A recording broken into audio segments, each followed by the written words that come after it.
This is a boat that came in, and we got involved because it needed a lower unit.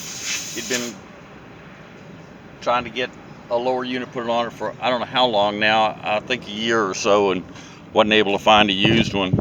So we got him a used one and put it on there and went to start it. It didn't start. So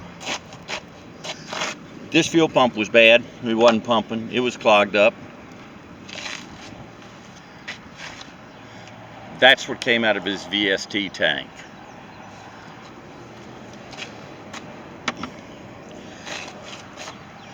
That is in his fuel cell.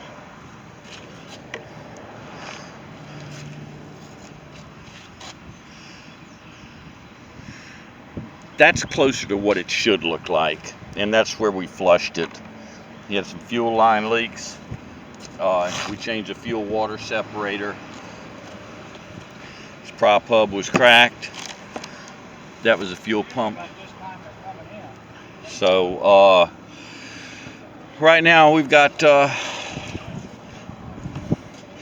challenge to go through the whole system again because of how long it's been sitting, and we're running on our gas, and it's still not right because we're gonna have to go into the VST tank because of the stuff that's in the VST tank that's not gas.